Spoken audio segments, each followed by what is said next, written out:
always. How's it? I'm Junior Kekuewa. Junior, welcome to the podcast. Hey, first, we got to start with the attitude of gratitude, okay? So we want to say mahalo to everybody. We're not going to bore you with the stats, but we're averaging over 13,000 plays in a 48-hour period. And I got to say, I have, so my producer who's 35, I think he's 36, 35-ish. Anyway, yeah, so he's in his mid-30s, right? And this is the third time we're doing this. We did this 2 other times. And I thought, I was going to say I thought it was crazy when he said this, but here's what's going on, right? We have doubled our listenership, almost doubled. Okay, and the first time we did this, let me give you a small hint. Let me take you to the left, Hines. I'm gonna take you to the left, okay? But today we're gonna have a good podcast. I'm gonna talk to you about how I manifested my first car. Okay, but anyway, so because there's a lot of people going, oh, come on, unks, bro, that's coincidence. I'm like, I don't know about that. Anyway, but let me first tell you about the first time we did the podcast. Okay, I took out a budget. I went down to this radio station that I was, they had me do the station voice, right? So they were hiring me to do the station voice. And I paid the program director, he, was nice enough to say, yeah, I'll help you out. No worries, whatever you need. And so I was paying him, okay, to do what I thought a podcast was, okay? And in my mind, right, because I was doing radio, right? I was doing radio, I was doing television, I was doing all kinds of stuff over the years. But my idea or concept, shall we say, of podcasting was like totally different. So what I was doing, so I started out doing them, right? And so this guy that, my producer that's been helping me, right? He goes, bro, if you just do this, man, you just do this. In 1 year, you have more listeners than a radio station, right? And I'm like, oh, okay. He goes, bro, you can have your own radio station. That's what this is. I'm like, oh, okay. Now, to me, radio station is music, right? Talk story, jokes, commercials, that kind of thing. And that's what I thought a podcast was, right? Wrong. Okay, so I paid him, right? And he did the playlist, right? He did everything. He was awesome. He did some awesome work for me, right? And what we were doing was we were playing songs, right? And I can still do that. I can still do that through Spotify. I mean, we could still do a Hawaiian music show podcast, but there's other guys doing that, right? So anyway, we start out doing that, right? And here comes my little radio show, from a little grass shack in the middle of the Pacific Ocean, right? And that's something that I took from years and years ago. We had a sounder at a radio station I worked at that said that, right? So that's, that was not my original deal, okay? If they ever want to collect royalties on it, I'll be in bad shape. But anyway, so that happened, right? And then we did that. And so I don't know how many interviews. I did interviews with Instagram influencers, right? And then I did, I don't know, about like 3-4 episodes down the road. And then, I got the tap on the shoulder, right? I call it the tap on the shoulder, like, unks, no, not like that. You're doing, he goes, you know what you're doing? You're doing something good, but it's not a podcast. What you're doing is you're streaming a radio show. And I go, okay. If you guys want to really listen to a good Hawaiian music radio show, listen to Aloha Joe. Go look for him online, Aloha Joe. Anyway, because Aloha Joe was really nice to me years ago. He interviewed me, put me on his show, and people are still telling me, hey, send him your music, he'll play it. I haven't gotten around to it yet. But anyway, that happened. That was the first thing that happened. That was the Junior Kekuewa Junior Show version 1. Okay, 1.0. Okay, now 2.0. Okay, so we had to scrap all of that. 2.0, we built, I don't know how many episodes we did, right? 2.0. Then the metrics had to be adjusted, okay? Because we weren't getting to certain countries. We weren't just certain things about it was a technical thing. I don't need to bore you with that. It was a technical thing. Okay, so we wiped out everything, right? And during the pandemic, we started all over again. Okay, and then we had to rebuild everything. Okay, now we were also simultaneously putting things on YouTube, right? And then he goes, I got the tap on the shoulder, unks, no, wrong.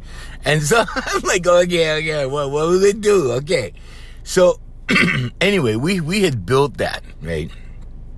And that was 2.0, okay?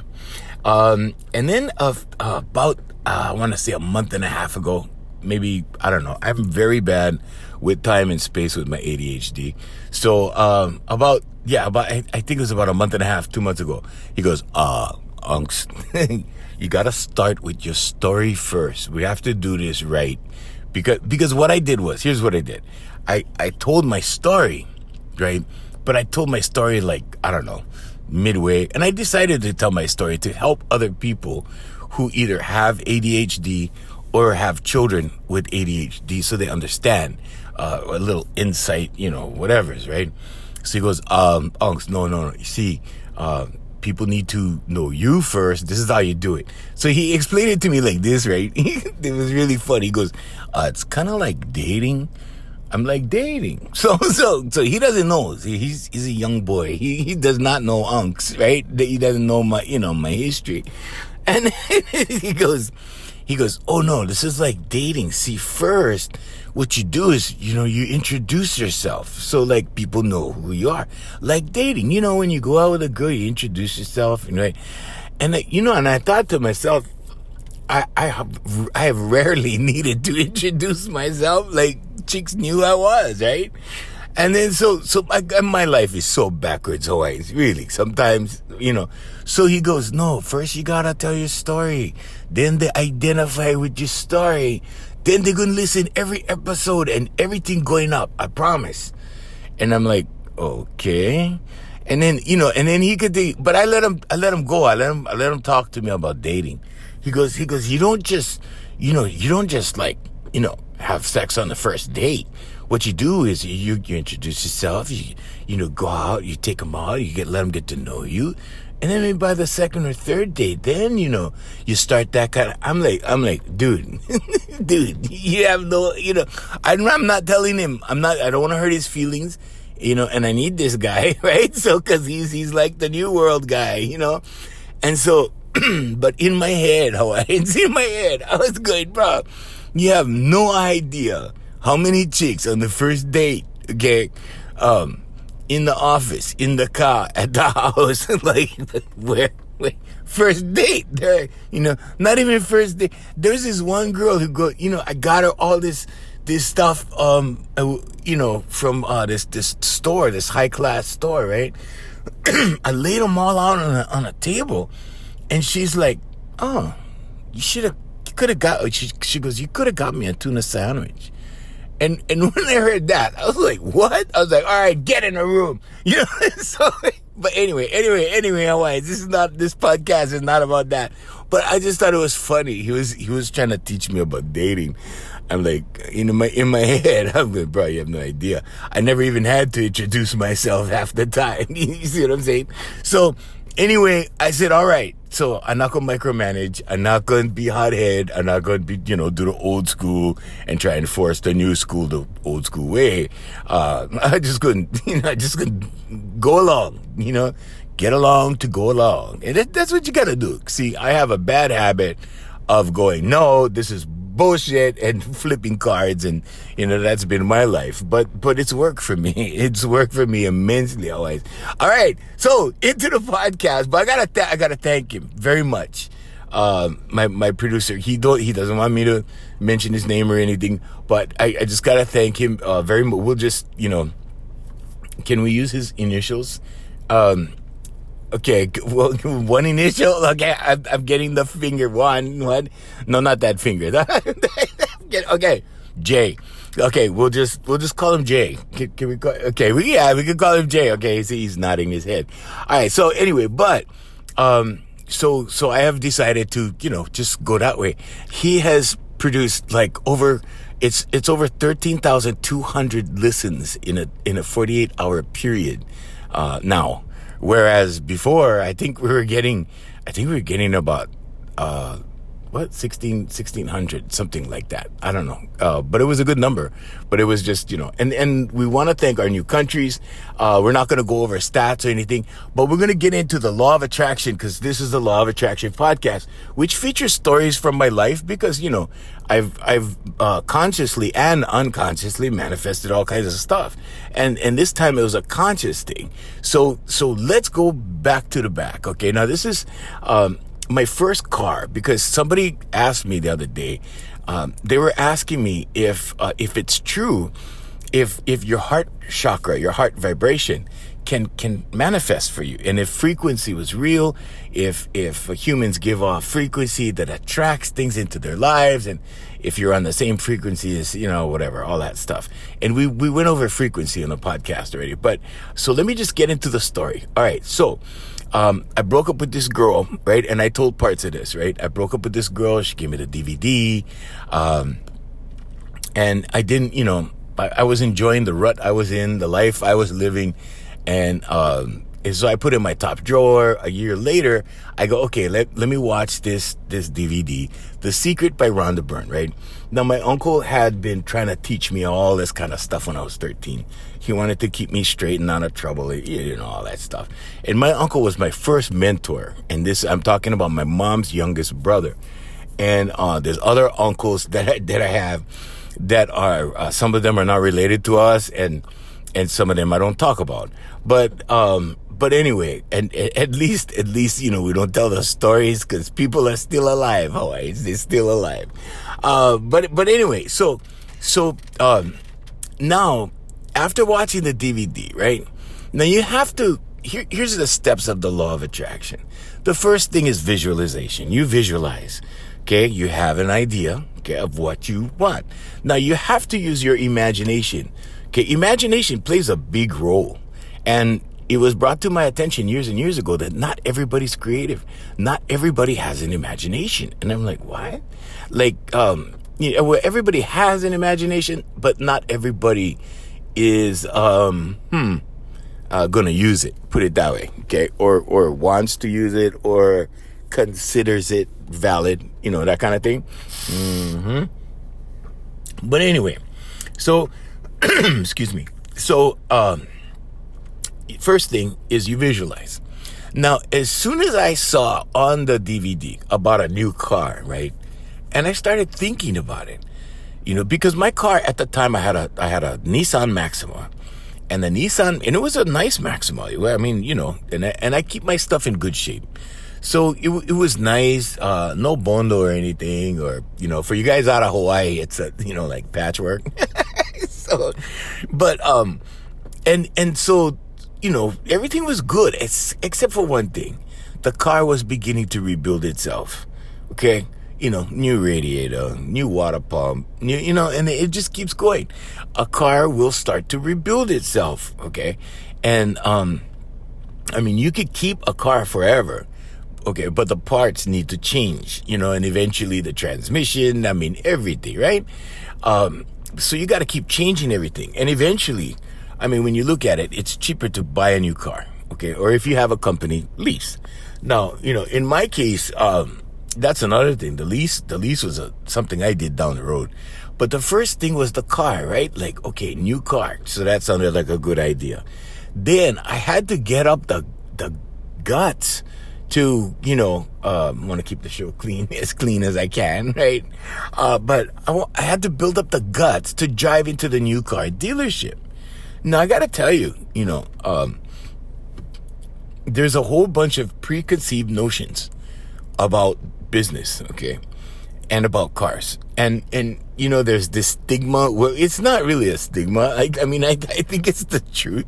But when you go into, I drove into this. I used to do these promotions, right, for a radio station, and I was contracted to the business end, right, and they would send, these radio announcers, and some of them had big names. And they would, go down and announce. And my friend and I, me and brother Wayne and I, we used to go down and do the music, and I used to put on I had this tuxedo that you could wear in the sun because it was breathable. It wasn't like a suit tuxedo. It was made out of nylon, and it was breathable, right? So staying in the sun with this thing was easy. I used a stretchy underneath, so a black stretchy underneath. And black, it was a little hot, but it wasn't unbearable or anything like that. I wasn't all, sweating and whatever, dripping. Not like that. But anyway, so we used to do 1 hour in the parking lot of music in the hot sun at, 1 o'clock or 11 o'clock in the morning, whatever. And then they used to go inside, and we used to do a program where they used to, do a free car thing. Like you could win a car. And this is at a car dealership, right? But here's the funny thing, right? We did tons of those, and the radio guy, right, would bill $100 talent fee for the thing. We billed $3,000. Okay, so, but anyway, that's it, and this is, business is all about what you negotiate. Business is all about, your value, knowing your value. Okay, business is also about doing business with a corporation. Now you could do business with a corporation two ways. Okay, you can go the corporate way and go under their rules and regs, or you could be hired as a separate entity as your own business, right? And then they have to pay your price if they want you, because that's your business. Okay, so that's the difference. Anyway, that this is not a business podcast, but when we drove on the lot, right? Okay, I just want to give you some background, Hawaiians, especially you younger guys. You guys got to learn. Okay, now when we drove on the lot, these guys would all stand up like sharks, okay? And I'm talking about the sales guys, the car sales guys, right? And this has happened to me at so many places, Hawaiians, I can't even tell you. As soon as you drive in the lot, these guys, and they're thirsty, right? Or at least they appear to be, right? And I'm not saying all car salesmen are sharks, okay? I'm not saying that. I'm saying that I could get that vibe, right? Now, I'm driving onto the lot with, the lots that we worked at and the cars that I drove, were very different, okay? But anyway, when we would do that, I would see this. So there's this thing, right, that people have in their heads about the sales process involving a car. One of them, that everybody always talked about, and this was way before I had a new car. They would talk about, oh yeah, well, when you drive them off the lot, bro, that thing depreciates so much, you lose money. So it was all, presented to me as a loser's game, right? Oh, nah, you're a loser. You buy a new car, but you're gonna, as soon as you gone already, depreciated. And so okay, all right. So that was one thing. And this was part of the fear, okay? Now, remember, Hawaiians, only doubt and fear can come between you and what you want, okay? And I don't care if it's a girl. I don't care if it's a guy. I don't care if it's a thing, if it's whatever it is, okay? Doubt and fear, okay? You walk into a club and you try and pick up a chick, okay? And the funny thing about chicks, here goes another left turn, okay? When I was about, I was in my 40s, and this guy was in the gym, right? I used to work out with this guy in this, not the gym that I'm at now, but it was an upscale gym. And it was mostly for business guys, attorneys, that kind of thing. And I was there, and the guy was, I think he was in insurance. And he used to tell me, once you hit 50, it doesn't work like that anymore. And he was talking about having sex with chicks, right? With women. and but I was in my 40s, right? And I was like, so I would, put that out of my head, right? But I guess in his experience, it happened that way, right?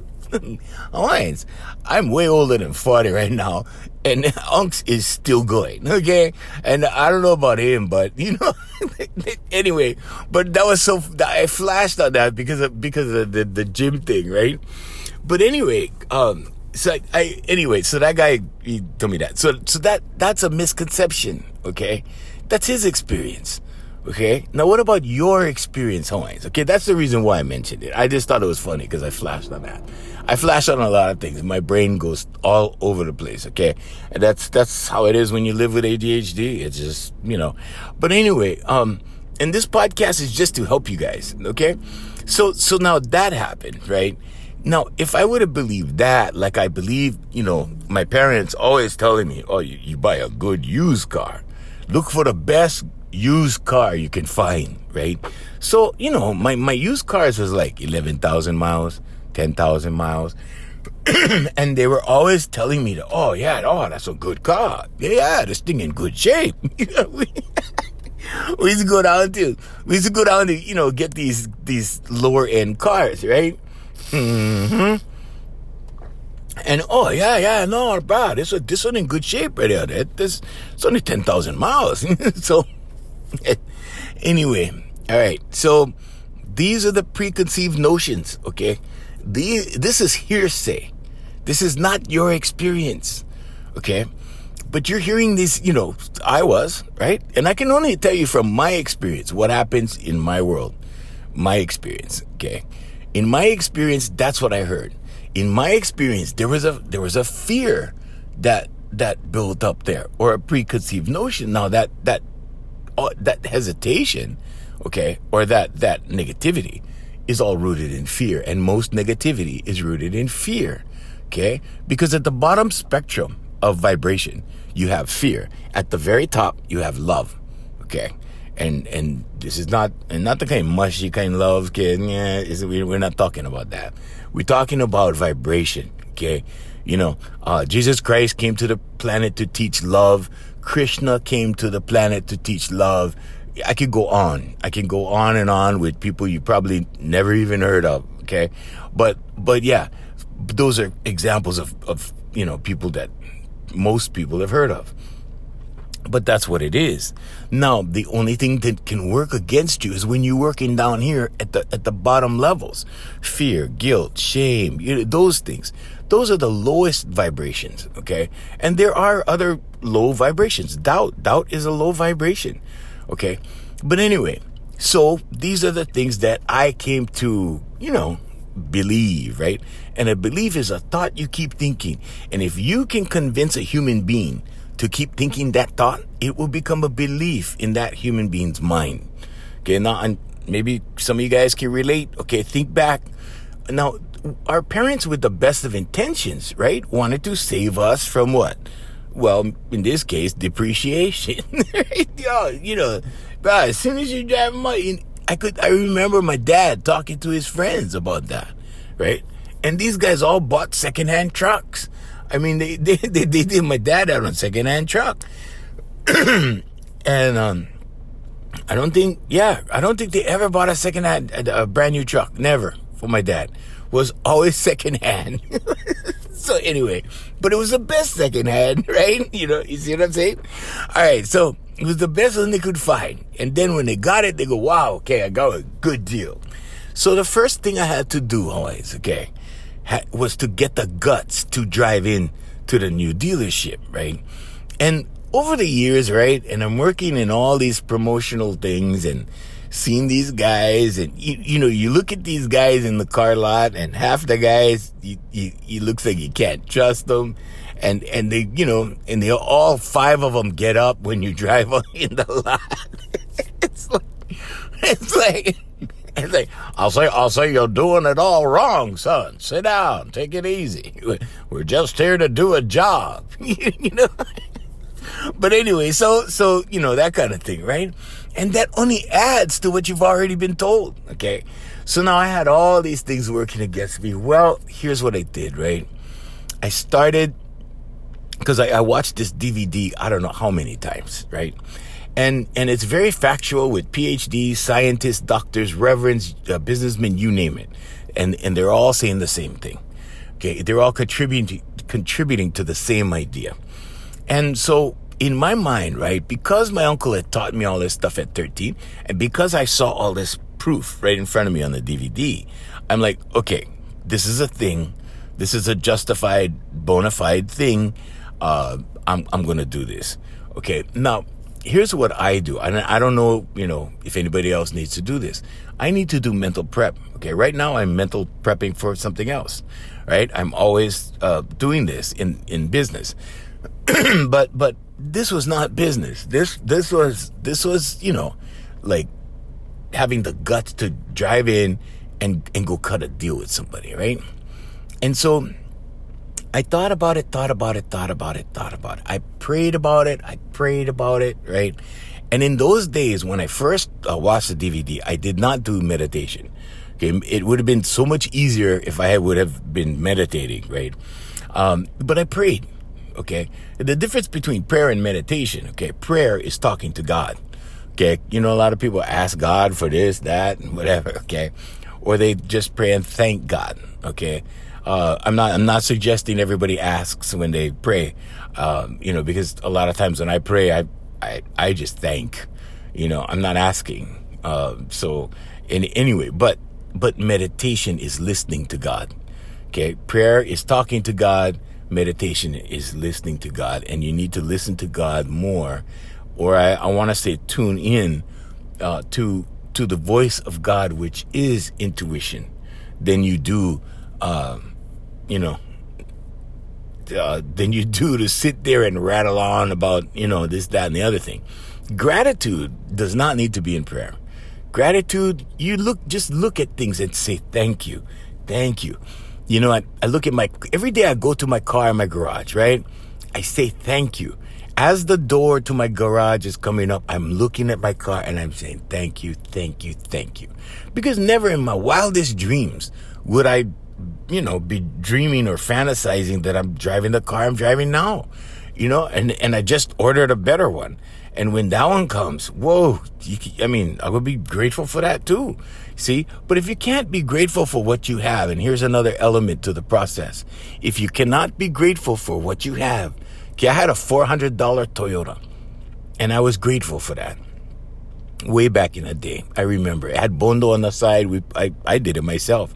The only bondo job I ever did was above the back passenger door, the passenger side back door.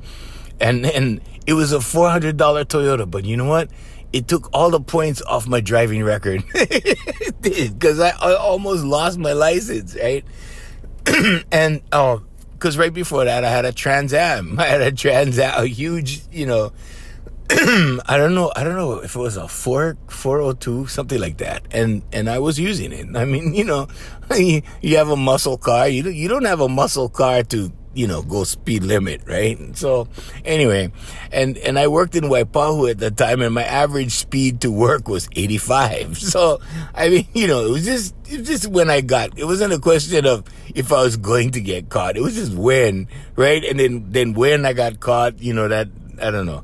Then that led to another getting caught, and then, that led to the $400 Toyota. But that Toyota, top speed on the freeway was like 50, I think. Top speed, going downhill. Okay, but I was grateful for that car. I was grateful for that Toyota. Okay, now, if you cannot be grateful for what you have, and you think that, you're living in lack or, poor thing you, right, that kind, you're never going to get the next level. You're never going to get the better one. You're never going to get better. Okay? You're always going to be attracting less. Or that same level you're on. So you might end up with a bunch of Toyotas or whatever. And I'm not that, it's not Toyotas, but you know what I mean. You might end up with a lot of $400 kind of cars, maybe $500 kind of cars. But if you really want to get above that, then you have to have, that mental attitude. It's about mental attitude. It's about raising your vibration. Okay. So raising your vibration, that's not a podcast, Hawaiians, okay? But here's what I did, right? I had to get that, I had to go through that mental process to get me the guts to drive into the dealership. And intuitive thought, it is said, right, by many, many, many people, just about every thought leader I've ever heard, right? They say when you get intuitive thought, you have to act on it. Okay. Now, my intuitive thought came when I was driving under So you guys from out of Hawaii, because we have more listeners out of Hawaii than we do in Hawaii. So for you people outside of Hawaii, we have a place called the Viaduct. Okay, and it's by the airport. It's by the Honolulu the Daniel K. Inouye Airport now is what it's called, but it's the Honolulu Airport on Oahu. And so I was driving underneath this thing, right? And then you have rows and rows. Well, in the old days, it was just lined up on, especially one side with car lots, like all kinds of car lots, right? It's changing now. It's changing a bit, but it used to be all car lots, right? And this is in 2006. Okay, so I'm driving underneath this viaduct, and all of a sudden I get this inspired thought, right? Because I looked over, I was approaching this Infinity dealership, and my dad always told me, because we knew the guy that owned the dealership, and he had nothing to do with my process. We didn't pull strings or make phone calls or anything like that. But the guy, he was a friend of the family, right? That owned all of these car lots, and he had quite a few. Well, he had a few of them. And so I'm driving and I see the Infinity logo, right?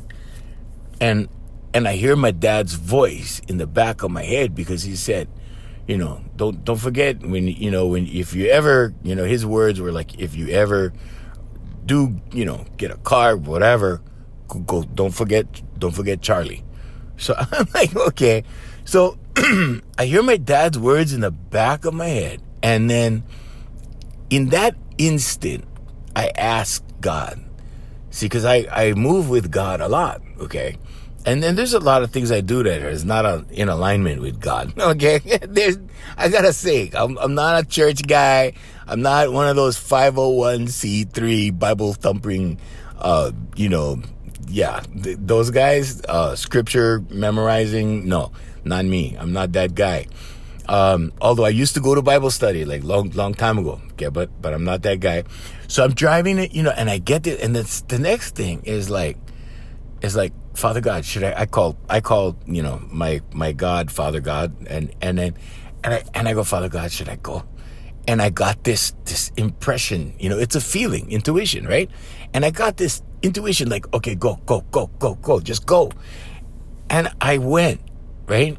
Now, there's been other times in my life where, I've been, should I go? And, and Father God goes, go talk to her now. Give her your card now. And, and I give her my card, and we end up, on a nice weekend. I don't know. So like, I don't know, you can take it how you want it, Hawaii, inside a pan or outside a pan, but it's gonna happen. Okay. So anyway, that's exactly what happened. So I went in the car lot. There were no thirsty salesmen, right? I had to walk inside because it's a high class place. That's the difference. When you walk into, the lower end car places, right? Like, everybody stand up, like, and I don't know. I think in reality they take turns. I think that's what they do. They take turns, right? But the high class places, you got to walk in the showroom, and then there's guys with ties and, suits and, or whatever. And they'll come over and talk to you, whatever. Okay. So that happened, right? And I walked in and I got a salesperson, and the first thing, he knew me from the radio. And on the radio, I play an idiot, right? Not really an idiot, but just a really off kind of, local type guy. Okay. You people from the mainland, you guys don't know what I'm talking about, but yeah, I do this character. So anyway, he was buying into the character. So he's, I guess. And so he goes, oh, you want to take a look at some cars? I'm like, yeah. He took me outside to the used cars. And I thought that was very unusual. I thought that was very unusual because, I own two companies and the radio thing was just part-time, right? If I had to survive on radio money, I survived on radio money for years, but barely, and I can remember way back when it was like $5 an hour. Okay. Radio people, unless you're the top radio guy, right? or maybe say the top 2 guys, you're not making money. So anyway, and I guess because of the stigma or the, whatever, he took me out to look at the used cars. And I told God before I went in, because God was telling me to go in, I was like, okay then, Father God, you tell me. I mean, I'm going to check with you. If this is what you're having me do, then, and this is why I got to tell you, Hawaiian, is that sometimes you just got to go with God. You know how there's a Christian saying, they say, let go and let God. Okay, that's what I did. That's exactly what I did. And so I checked in, right? So I checked in. He took me to the used cars, and I looked around because I didn't want to be an a-hole, right? So I walked up and down and I looked around and he goes, you see anything you like? And I paused, right? And I'm checking in with Father God and Father God said, say no. And I looked at the guy and I said, no. And I was nice about it. I wasn't cocky about it because I was, known or whatever, right? So he goes, would you like to go in and take a look at the new cars? And I'm like, okay. And because I got the feeling, I got that intuition, right? I'm like, okay. He took me in, showed me this top-of-the-line sports car that they had for that year, 2006. I mean, this thing had what do you call those, shifting paddles? Like everything. It was sport packaged out, like all the toys, stuff I've never seen in cars before. Not me. I mean, at that time, by 2006, right? And now I got sports shifter paddles in every car. But back in the day, this was new. He goes, oh no, you can shift gears right from the steering wheel. I'm like, what? I'm like, all of this was new. And you know what, Hawaiians? You gotta approach everything like it's new. You gotta approach everything like it's a blessing. You gotta approach everything with gratitude. You gotta be if you approach the thing, like in Hawaii, we have an expression. It's called tantaran, okay? And it's just, all it means is, if you approach the situation like you think you're the man, okay? Because we have a lot of that. Okay, and that's going to be on our next podcast where we talk about toxic work environments. Okay, but that's what it amounts to. When you think you're the man and you think you all that, okay, people are going to have a very different attitude towards you. Trust me. Okay, so when I go into someone's place of business, right, to do business with someone, right, I'm not walking in there like the man. They're the client, right, or if they're the client, if they're the client, I'm going to be humble because I want their business. Okay. If I'm the client, I'm going to be humble because I want the best deal. Okay. You see what I'm saying? So it works both ways. It works both ways like that. And you got to know your role. Okay. So I knew my role, and my role was like, oh, everything is a blessing. Cause I letting go, and I'm letting God on this one. Right. So I'm like, okay. And the guy, he told me, he goes, you want to test drive this? And we test drove it. And we went down this long stretch of highway, and he says, yeah, you can open it up. And when I opened that car up, I'm like, whoa, like my Maxima does not do this, right? And I had a Maxima, which was the top of the line Nissan, right? And I go, whoa, my Maxima cannot do this. This is different, and it had a sunroof. It had everything, right? I don't know how many carburetors it had, but that baby was moving, right? And so I'm like, okay, so he goes, and here's the thing that really made me like the guy, right? He goes, you're really gonna like this because this is a driver's car. And that's what he said. Salesmen have their own, thing. And he wasn't trying to use a technique on me or, what do you call that? Jedi mind trick? No.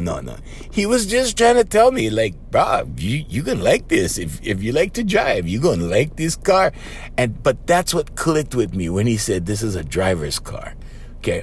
And, then we went back to the dealership. I sat on the couch, that waiting game, right? You gotta do.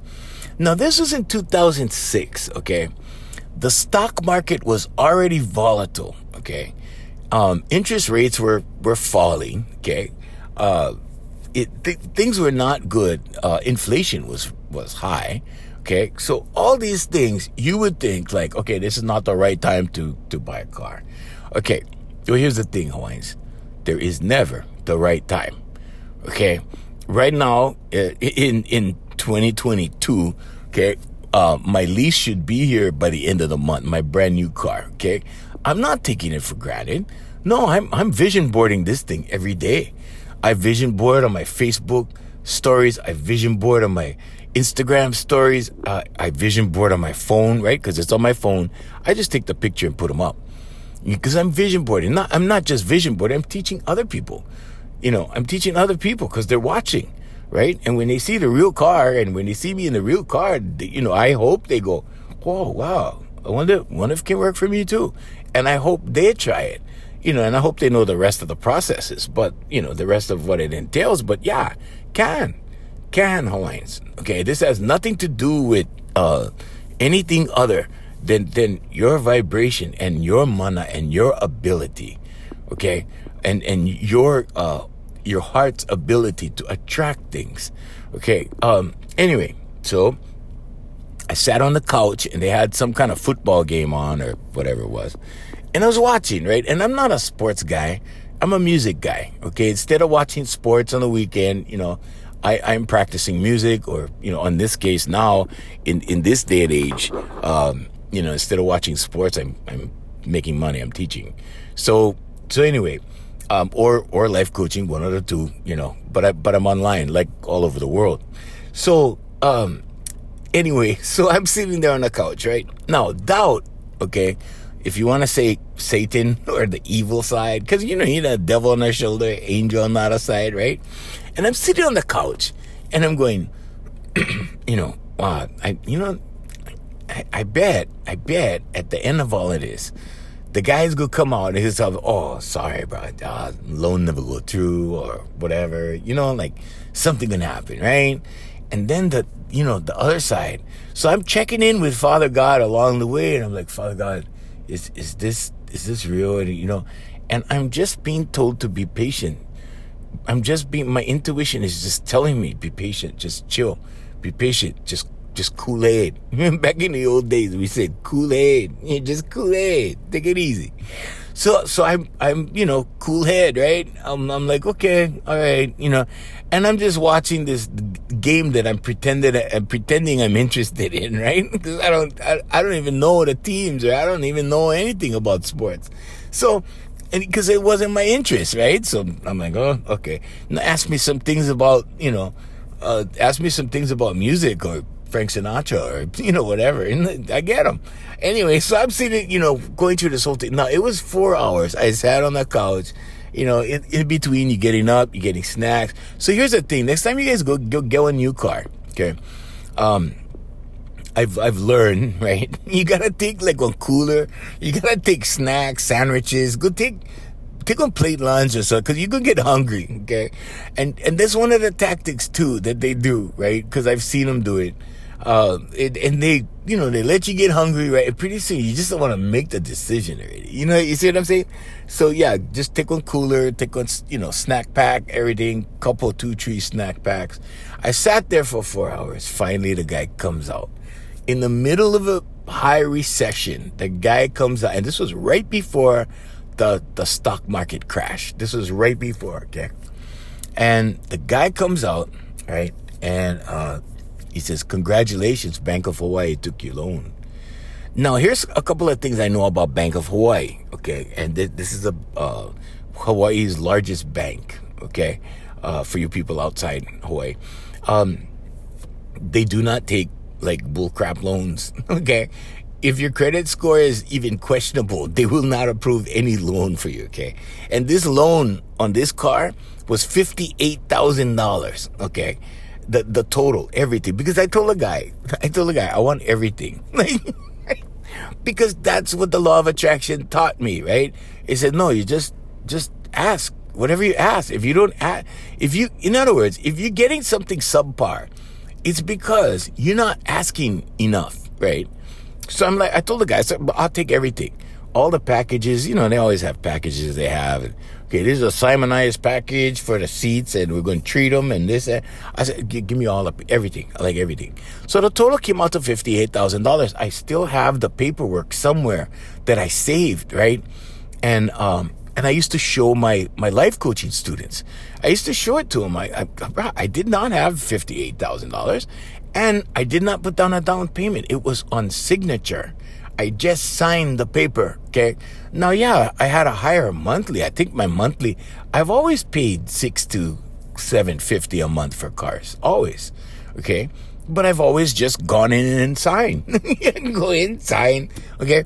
Because once you build your track record, right, the bank looks at that. They go, oh, this guy, he's good, But I didn't know I could do this. I didn't know any of this, Hawaiians, none of this. I was totally ignorant, if you want to use that word.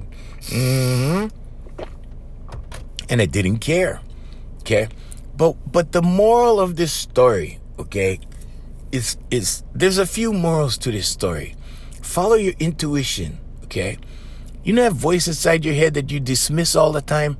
The one that gives you the crazy ideas and you go, no, man, that's just a crazy idea, okay?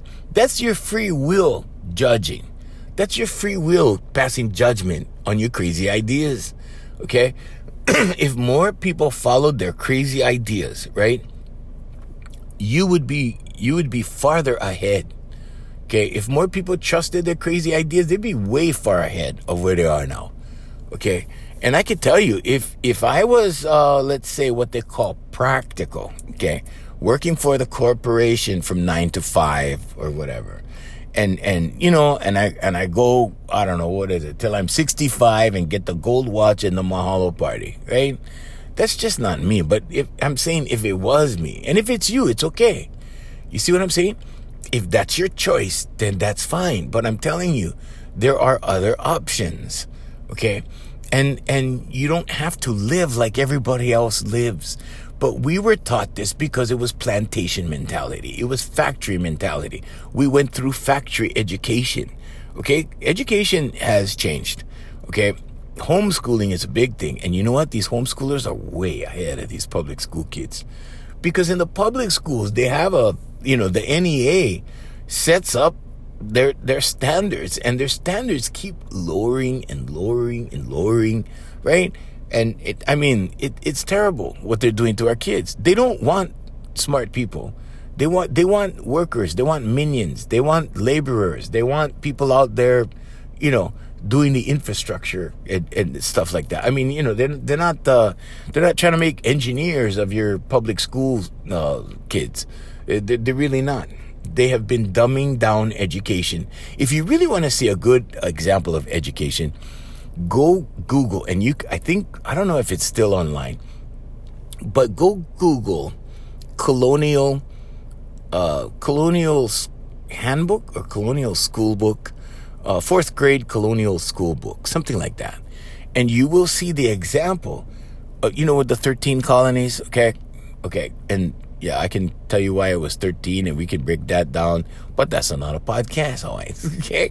But anyway, go look at the kind of English that they were learning in the colonies, okay? And then go look at a 4th grade school book now, okay? And you will see like such a tremendous difference. Everything keeps being dumbed down. Okay, my mom and I have conversations like this all the time because my mom was a resource teacher, which meant that she was a regular teacher at first, right? Teaching 5th grade. She taught half the island that she lives on in the 5th grade, from kids from half of the island, right? She taught them all in 5th grade. And anyway, but we always discuss this because when she was a resource teacher, they started dumbing people down. Okay, they started bringing in stuff like Esperanto. I don't know if you guys remember that. If you guys are, I don't know, younger than 40, you probably don't remember. But they started with this, okay?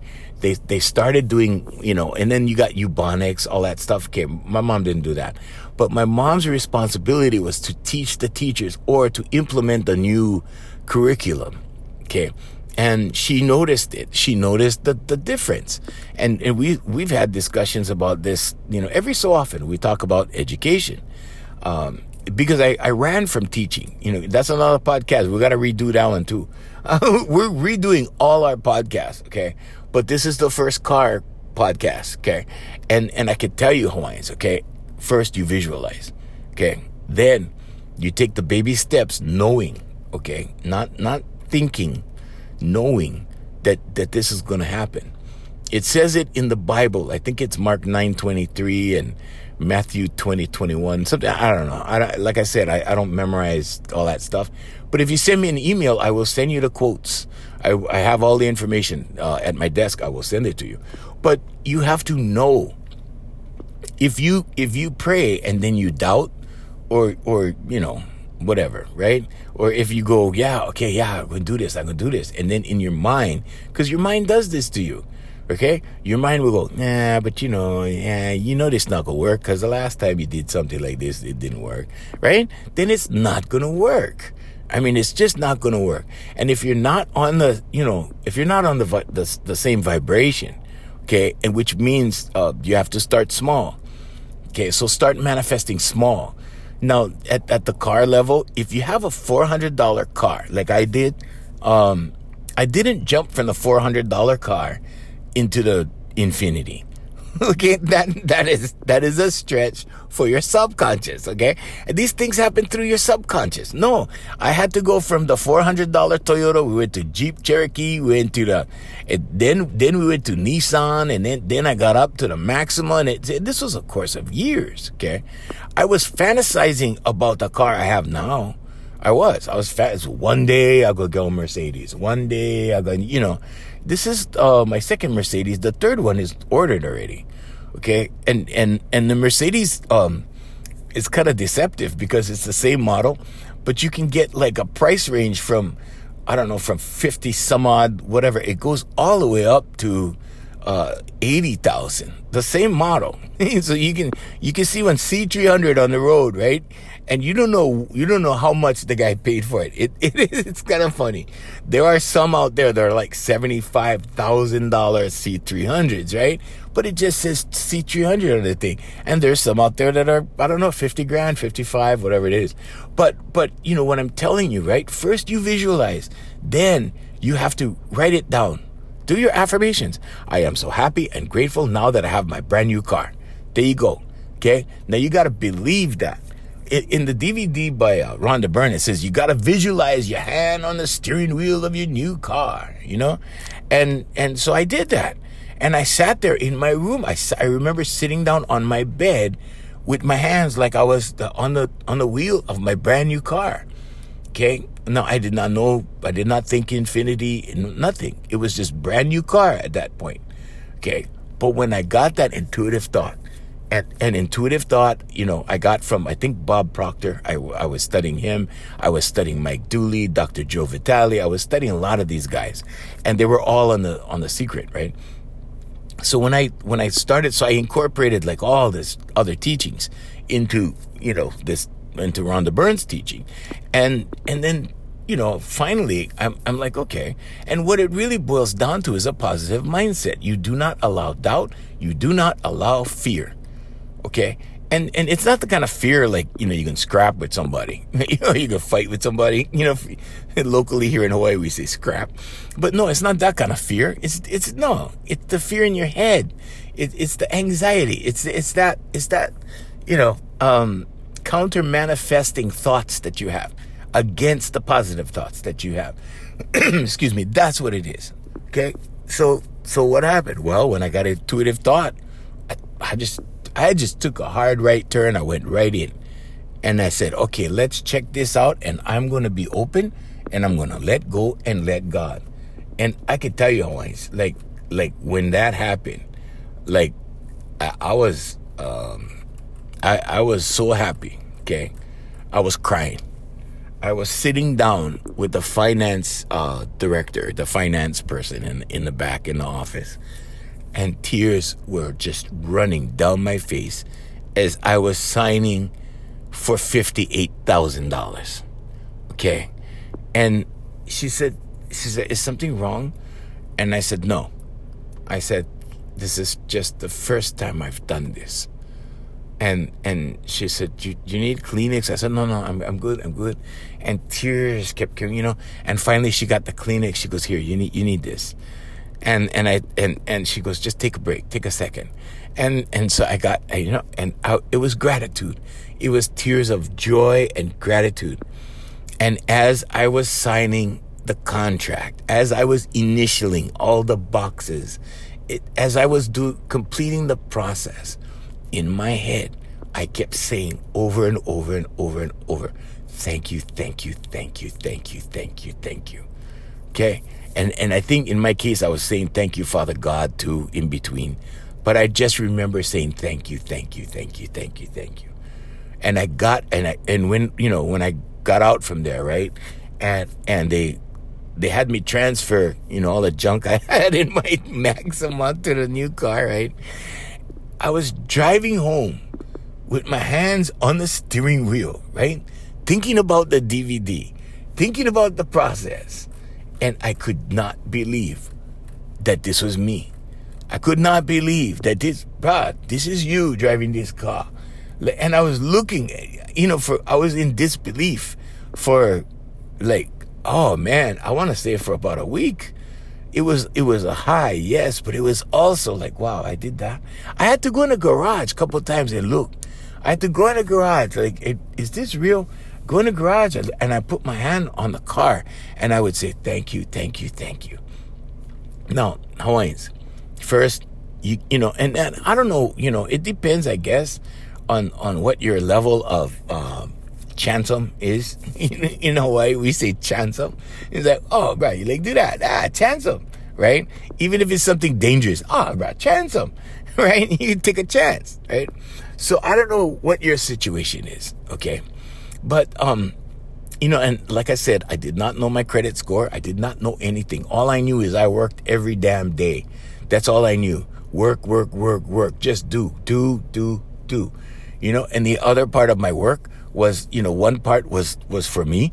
It was the fill-in radio thing that made me happy, okay, which is what I don't have anymore. I don't have that. I don't have playing music anymore.